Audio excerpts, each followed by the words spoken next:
Assalamualaikum warahmatullahi wabarakatuh. Alhamdulillah Bapak Ibu, pagi hari ini kita bisa bertemu kembali di akhir tahun ya. Semoga sehat-sehat semua, bahagia semua, siap selalu istiqomah dalam segala kebaikan yang selama ini sudah kita lakukan.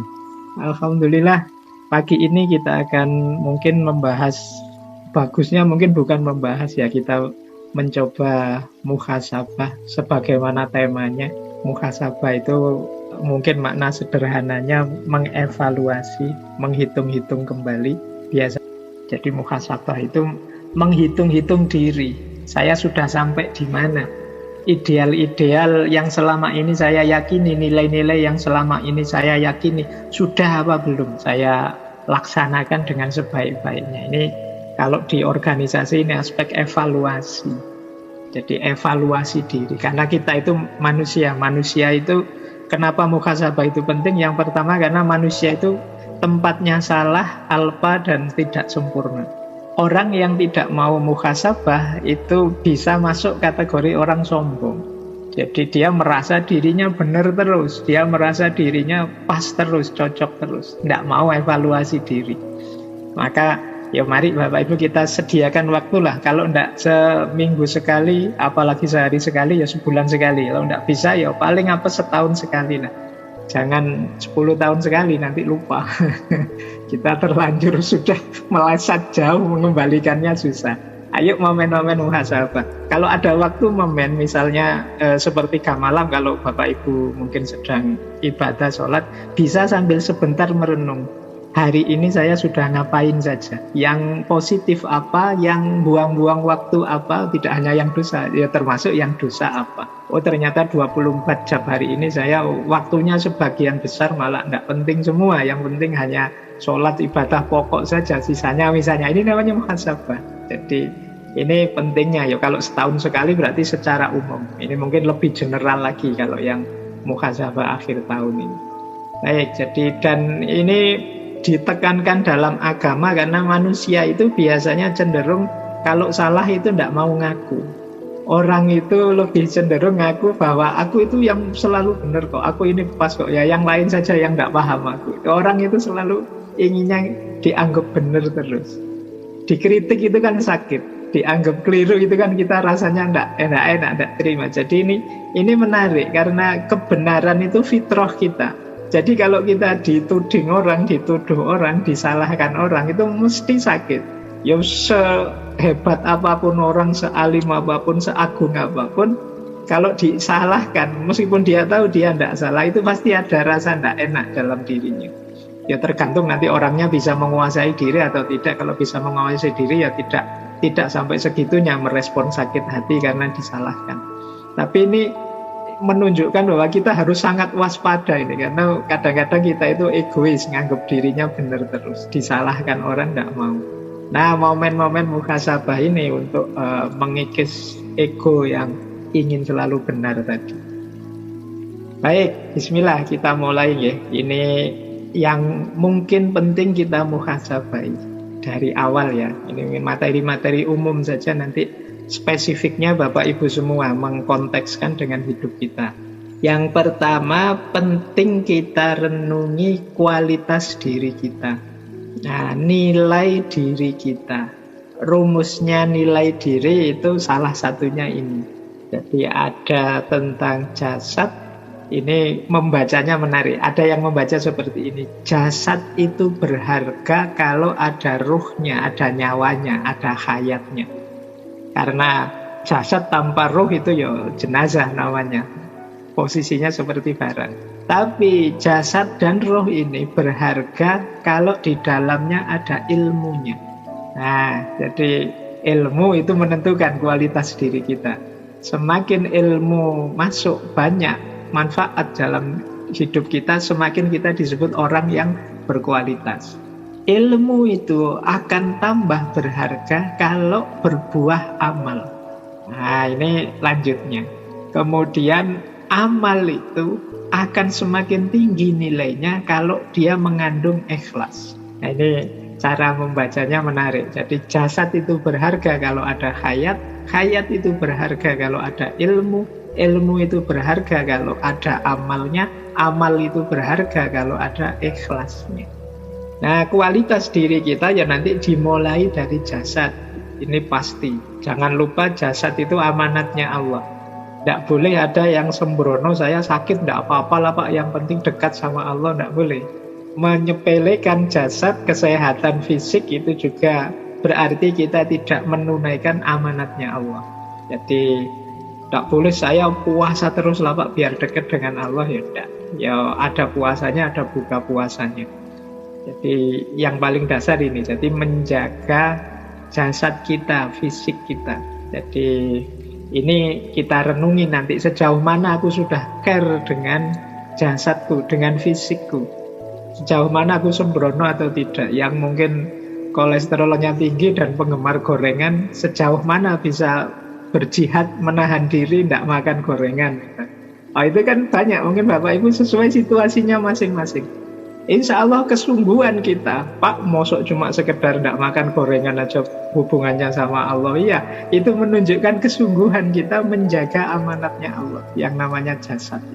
Jadi monggo Bapak Ibu tidak apa-apa, dinawa itu saja, ya Allah saya tidak makan gorengan demi memperoleh ridhomu, menjaga amanat jasad yang kamu berikan ini. Wow.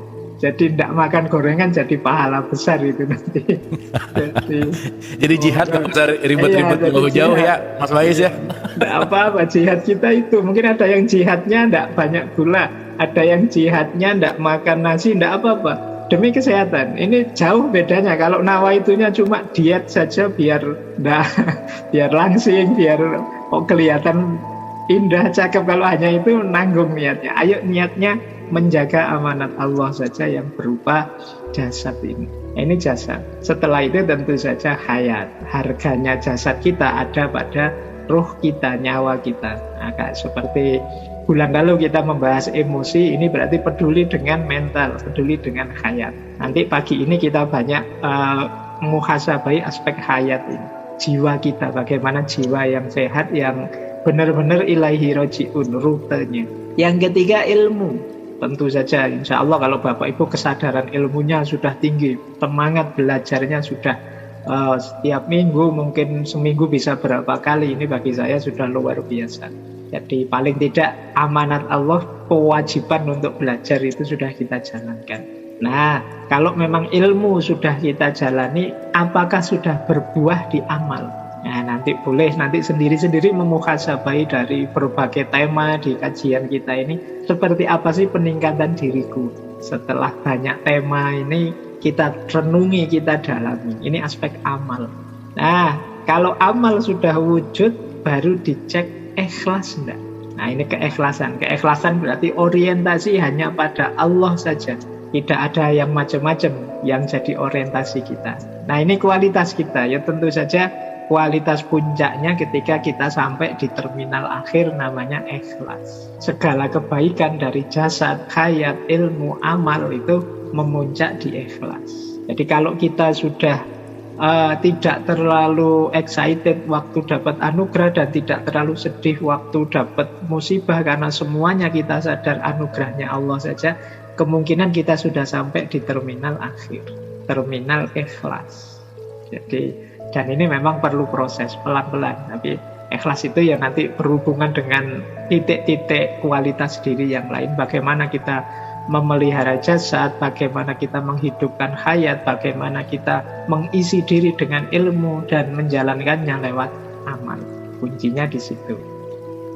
Yang ketiga, ini mungkin bulan lalu sedikit saya singgung. Kondisi jiwa kita ada di mana sekarang? Nah, itu mungkin bulan lalu saya singgung tentang emosi. Itu ada orang yang di level amarah, ada yang di level lawamah, ada yang di level mulhamah, dan yang paling tinggi mutmainnah. Amarah itu sebagaimana saya jelaskan bulan lalu, sederhananya adalah orang yang nyaman dalam keburukan. Jadi kalau kita jahat, buruk kok nyaman, ini berarti kondisi jiwa kita amarah. Bohong kok seneng, wah kebohonganku sukses. Itu kan ada anak-anak yang sering ngeprank hari ini. Jadi bohongi orang, menjebak orang, orangnya terjebak beneran, susah beneran dia pontang-panting. Terus kok kita seneng? Ini jangan-jangan jiwa kita amarah, melakukan keburukan tapi seneng, melakukan kejahatan tapi nyaman di situ. Bikin hoax kok sukses, wah saya bikin berita bohong kok ya viral ya. Nah, misalnya begitu, seneng aku, besok tak bikin lagi. Ini jangan-jangan jiwa kita amarah. Kita tidak sadar bahwa berapa banyak yang orang sengsara, susah, terzolimi. Paling tidak orang jadi kehilangan kuota, membaca hal-hal yang sia-sia, menghabiskan waktu untuk yang tidak penting, dan lain sebagainya. Kita melihat kesenangan kita saja. Ini jangan-jangan amarah. Naik satu level lawamah.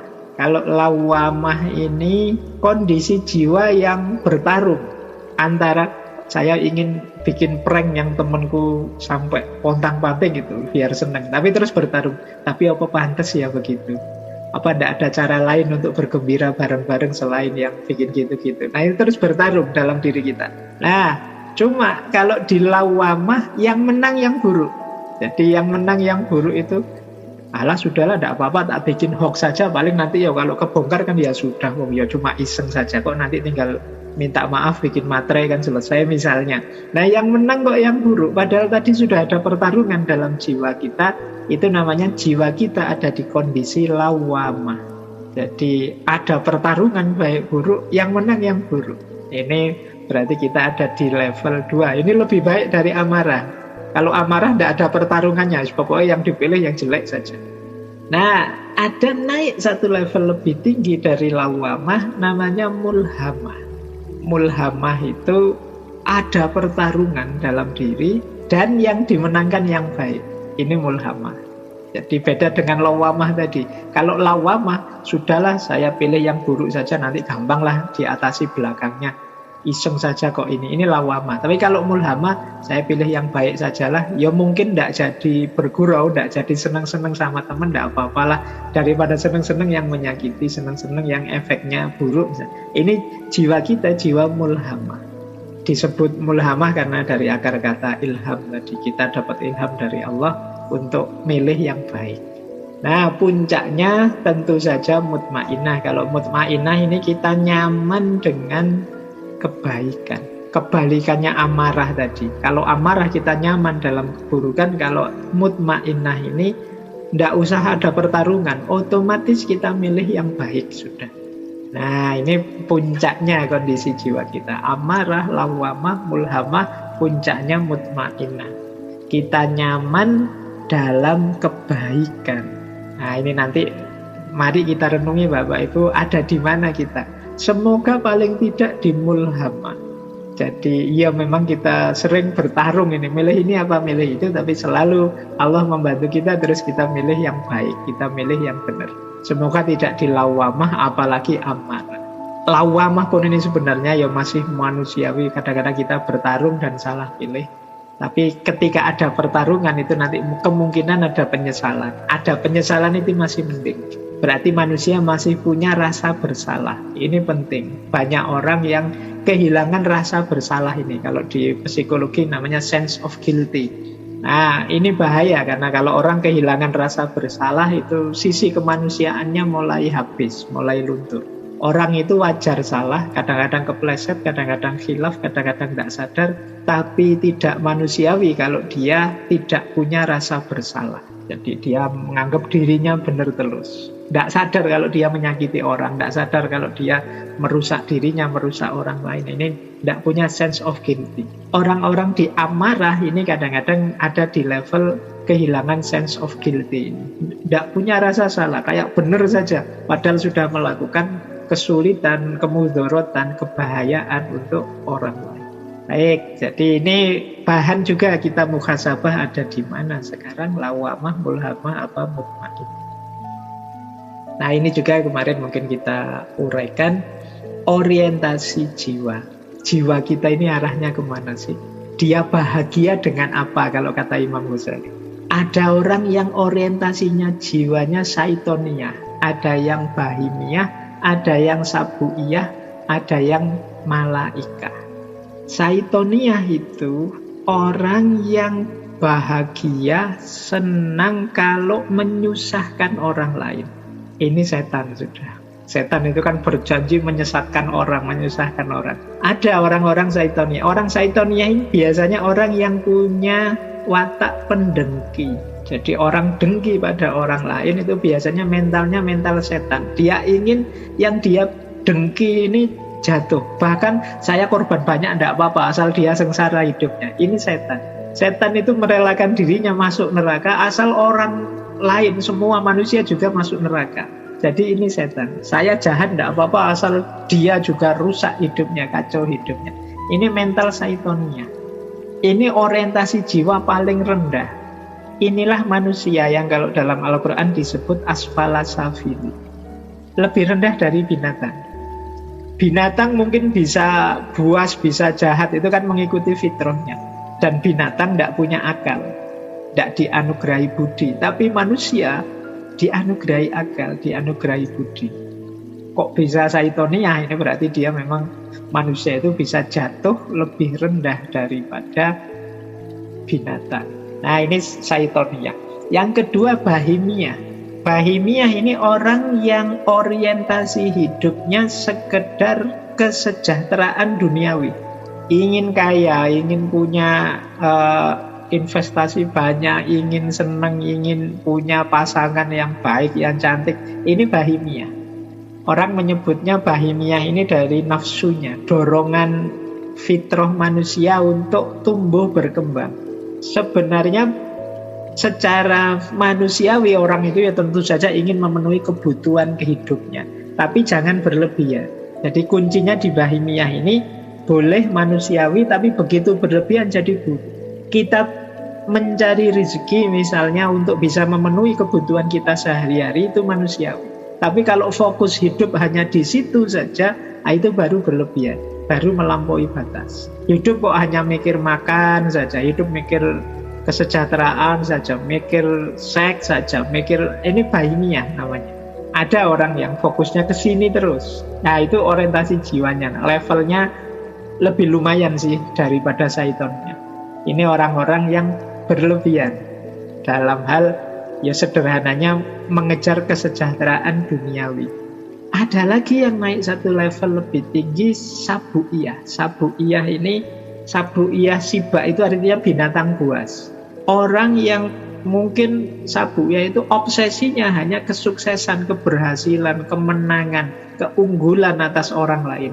Ini Sabu'iyah. Ya manusia wajar punya cita-cita, tapi jangan demi cita-cita segalanya dihalalkan misalnya. Ini namanya Sabu'iyah. Orang wajar punya keinginan, tapi jangan gara-gara keinginan itu apapun dibolehkan, diterjang saja. Ini Sabu'iyah.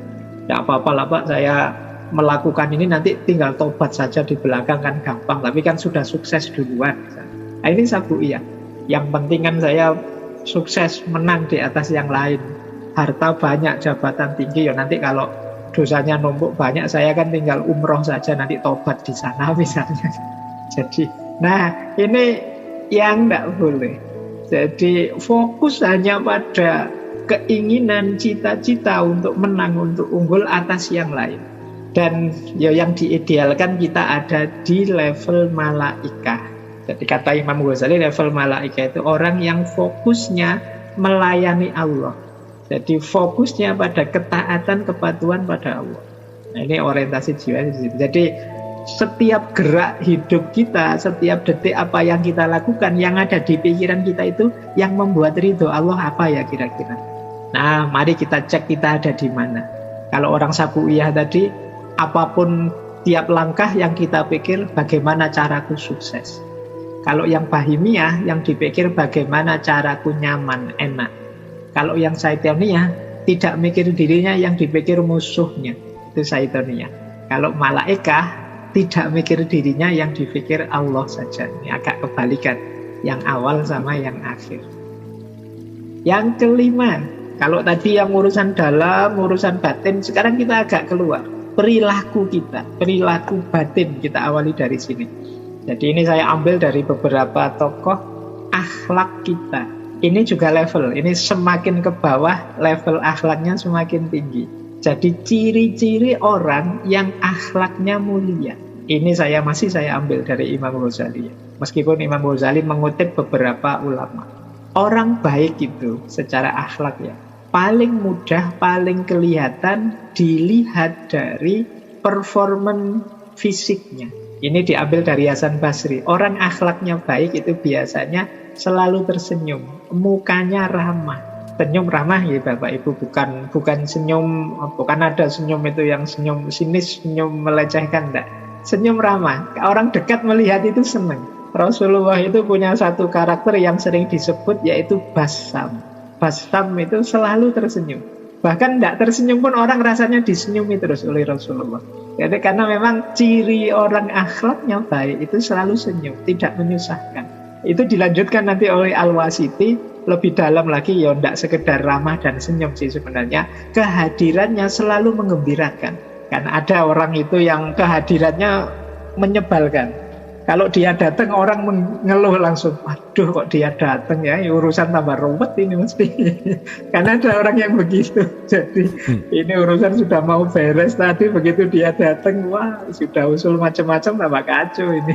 Nah ini tidak mengembirakan kehadirannya. Orang yang akhlaknya baik itu ditunggu dia, kehadirannya mengembirakan. Jadi ini ciri paling mudah. Nanti Bapak Ibu, nanti kita muhasabah di sini boleh. Kehadiranku ditunggu orang enggak ya? Kalau pas saya datang itu orang-orang langsung ceria, situasi jadi cheer up semua, atau jangan-jangan malah senyumnya kelihatan basa-basi semua kalau pas saya datang misalnya. Nah ini ayo kita merenung. Ini kata Al-Wasiti, orang akhlaknya baik itu kehadirannya mengembirakan. Ada lagi yang ketiga dari Abu Usman, orang yang akhlaknya baik itu cirinya apa? Ridho, rela terhadap apapun situasi yang dia hadapi.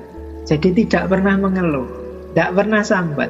Di hadapan orang itu dia selalu menggembirakan dan dia tidak mengeluh apapun terhadap situasi yang dia hadapi. Nah ini level kedalaman akhlak yang ketiga. Ya tambah ke atas tambah semakin berat. Nah ada lagi yang lebih dalam lagi, akhlak itu orang yang mampu menahan diri dan mampu menyayangi siapa saja. Ini menurut Sufi Al-Tustari. Termasuk pada yang menzalimi dia, menyusahkan dia. Dia bahkan tidak pilih kasih, tidak milih-milih, ini teman yang sering bantu saya, ini teman yang sering mencurangi saya, tidak. Siapapun dia sayangi. Ini akhlak baik. Ini levelnya Al-Tustari. Jadi dia mampu menahan diri untuk tidak balas dendam, menahan diri untuk tidak membalas keburukan dengan keburukan, dan seterusnya. Ini orang yang akhlaknya baik. Dan sisi akhlak paling dalam itu adalah orang yang tidak mendambakan apapun selain Allah. Jadi yang dia inginkan Allah saja. Maka dia tidak berpamrih apapun kepada orang lain. Pamrih kebaikannya dia itu Allah saja. Ini menurut Syekh Abu Sa'id Al-Khudri. Jadi akhlak itu juga ada level-levelnya. Ada orang yang hanya bisa level awal, senyum saja, ramah saja pada yang lain, tapi begitu ngobrol isinya mengeluh-mengeluh. Wah saya itu susah ini, kurang itu. Bukan berarti tidak berakhlak, tapi memang level akhlaknya masih belum dalam. Atau orang yang baik, dia menggembirakan, dia tidak pernah ngeluh, tapi begitu ada orang jahat sama dia, yo, karena kamu jahat padaku, aku akan jahat juga padamu. Nah ini juga level-level akhlak. Kamu menjauhiku, yo, aku menjauhimu. Memangnya kamu siapa misalnya. Nah ini bukan berarti tidak berakhlak, mungkin akhlaknya kurang dalam. Ini perilaku batin kita. Mari kita renungi, kita ini kadang-kadang ada di mana. Mungkin ada naik turunnya juga. Ini pesannya Imam Hasan Al-Basri untuk kita. Berarti kita harus memang selalu muhasabah. Jangan nunggu nanti, nunggu besok. Kita tidak tahu jatah umur kita. Jadi ini salah satu aktivitas yang harus disegerakan. Baik, saya kira itu berbagai mungkin pedoman yang perlu kita lakukan untuk melakukan muhasabah.